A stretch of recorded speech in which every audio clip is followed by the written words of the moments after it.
Selamat sore teman-teman. Kali ini aku kebagian untuk presentasi dengan yang telah dipelajari dari buku Demon Saya Publish. Aku kebagian untuk bab 7, review bab 7 sama bab 8. Kalau bab 7 kita ngomongin tentang penerapan. Kalau di bab 8 kita masuk dalam bab menjadi orang dewasa. Pertama kita masuk ke bab 7 dulu ya.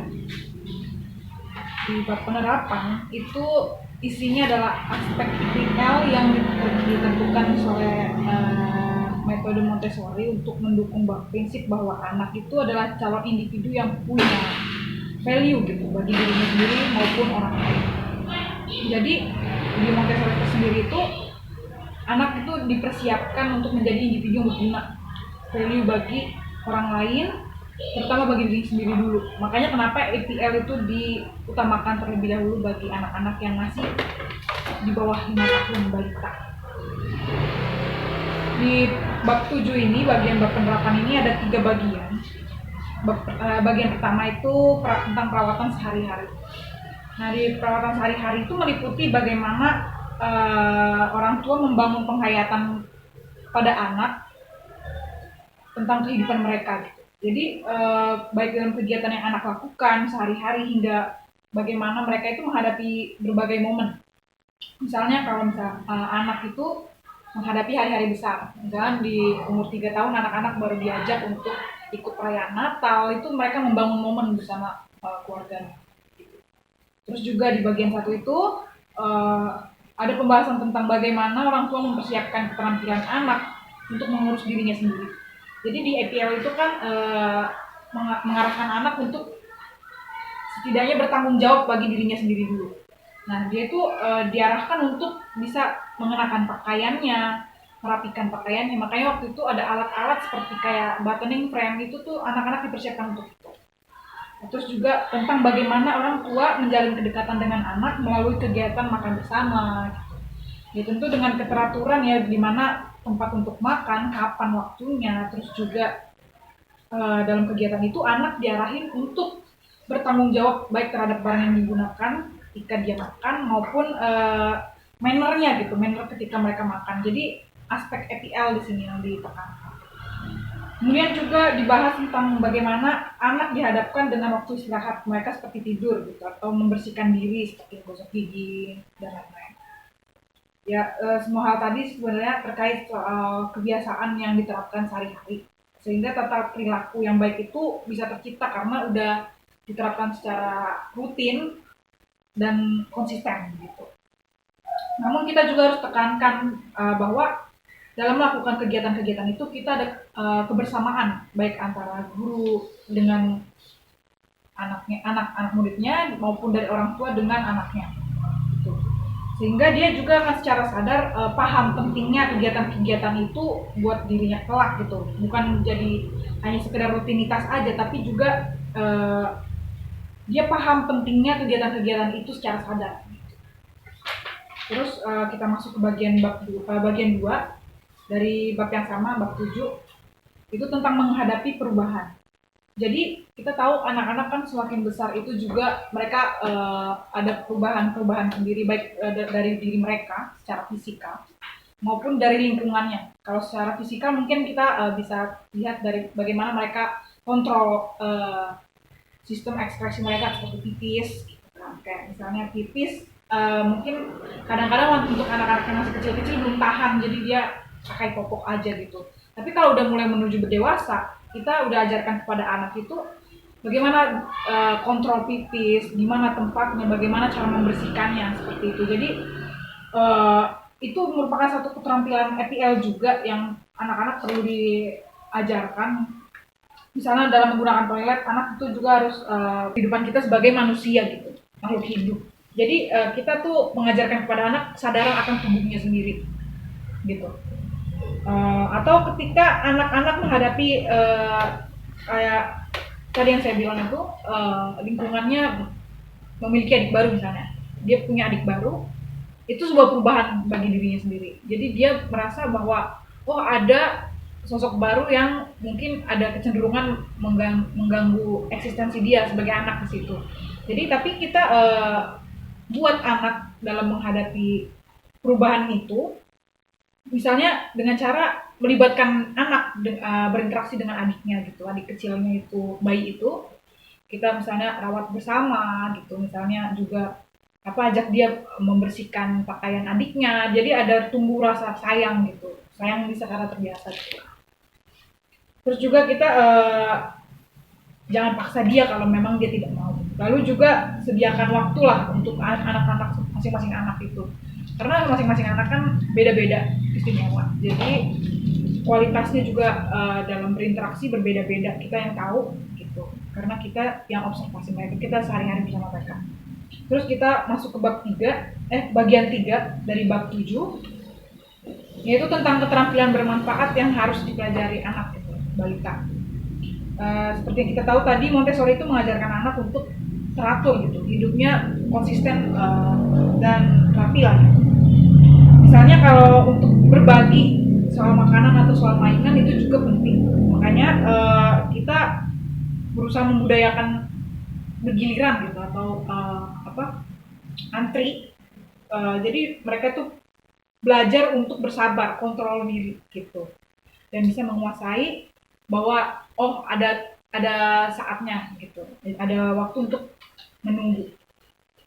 Nah, terus juga anak diajarkan untuk manner dalam menyela gitu. Jadi misalnya kalau ada orang dewasa atau temannya sendiri untuk ngobrol atau dengan orang lain, anak itu juga perlu diajarkan manner, tata krama untuk menyela. Misalnya kalau mereka melihat orang tuanya sedang berbicara dengan orang lain, anak diarahkan untuk menunggu gitu. Mereka sebelum menyela tuh mereka harus ada manner yang perlu mereka kuasai sebelum akhirnya mereka diperhatikan sama orang tuanya atau sama gurunya. Jadi dia harus diajarkan sistem menghormati gitu, kayak menghormati bahwa orang lain sedang melakukan ini, jadi tunggu gitu. Itu sebenarnya sejalan dengan yang tadi itu, antri tadi. Jadi ada anak-anak itu diajarkan untuk bersabar. Kita ajarin pada anak itu kapan waktu yang tepat untuk menyela dan mengambil jeda. Jadi anak tuh berusaha mengambil perhatian tanpa mengganggu orang tuanya gitu. Itu berarti kan juga salah satu teknik berkomunikasi sama anak gitu. Jadi kadang anak itu masih belajar bagaimana cara dia mengomunikasikan keinginan dia gitu. Misalnya mungkin ada yang masih belum paham. Misalnya kalau dia ingin ini, dia nangis.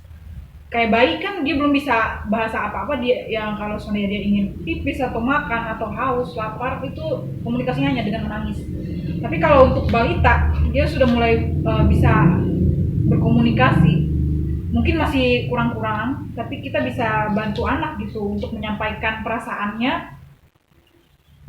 Mungkin bukan dengan cara berteriak atau melempar barang supaya dapat perhatian kita, tapi pelan-pelan kita bantu anak untuk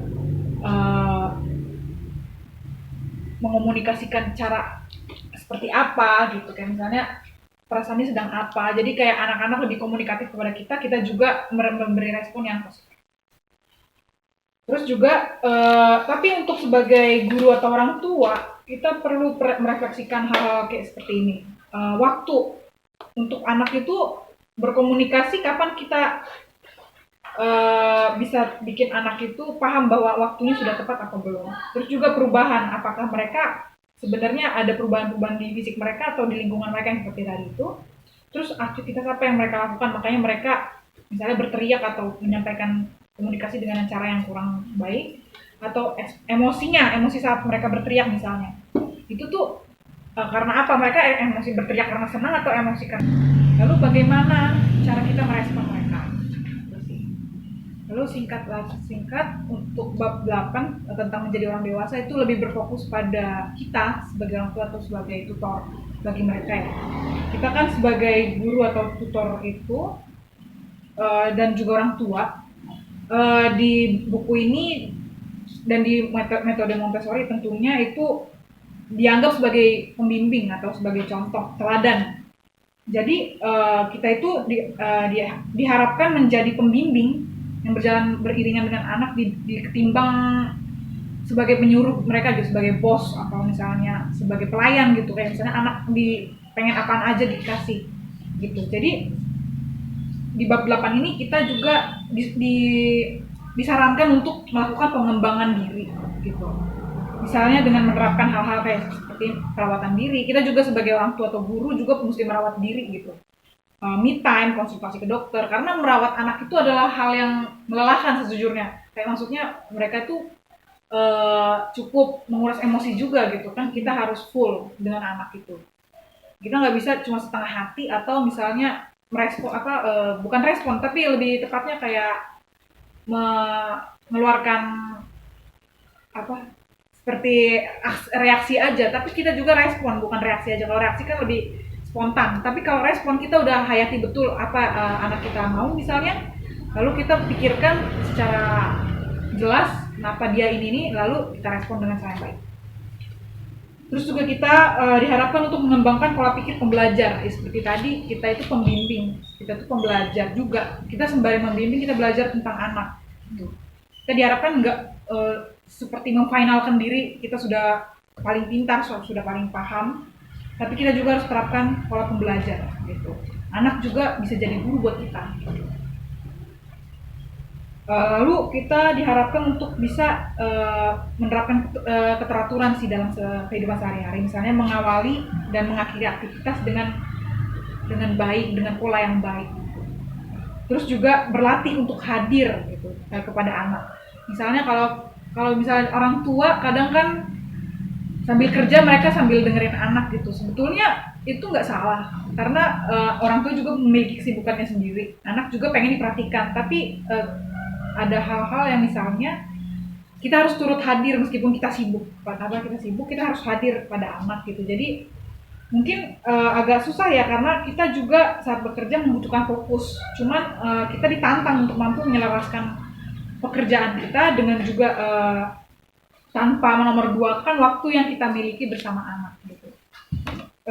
Langkah selanjutnya itu pengembangan diri kita sebagai tutor atau sebagai orang tua itu observasi.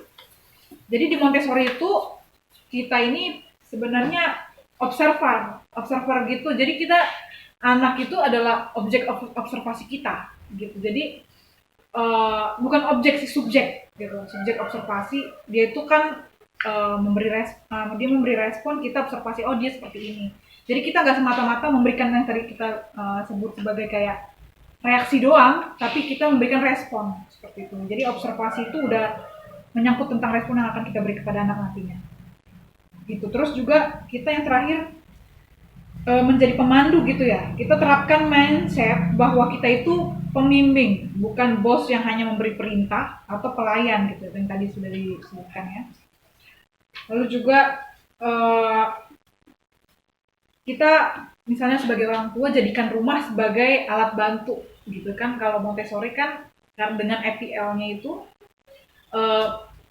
belajar itu dari kehidupan yang sederhana gitu. Mungkin misalnya menuang kayak gitu, atau melipat, atau mengancing baju, atau misalnya membersihkan sesuatu, menyapu.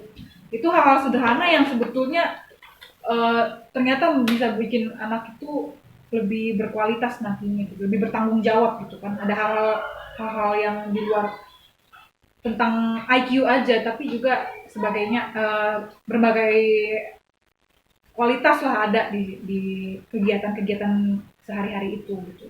Jadi bukan hanya aspek seperti matematika atau berbahasa aja yang penting, tapi juga kehidupan sehari-hari.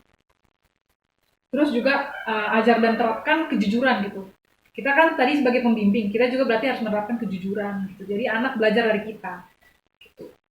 Terus juga anak belajar dari kita cara bertanggung jawab. Tadi kan EPL tuh juga sebenarnya tentang bertanggung-jawaban diri ya. Misalnya kita menggunakan barang, kita bertanggung jawab untuk membersihkannya, untuk merapikannya kembali gitu. Terus kita sebagai pembimbing juga perlu belajar dari kesalahan kita. Kita syukuri pencapaian yang kita miliki saat ini. Kita fokus pada kesadaran diri dan terus berlatih supaya apa yang kita ajarkan kepada anak itu kita membimbing mereka Jadi kita dalam sehari-hari membimbing mereka jadi semakin mudah dan jadi alami gitu. Bukan cuma sebagai metode, tapi emang kita sudah menerapkan itu keseharian kita gitu. Jadi alamilah gitu. Pola yang baik itu menjadi keseharian kita, jadi budaya kita dalam hidup sehari-hari. Ya, itu yang saya suka.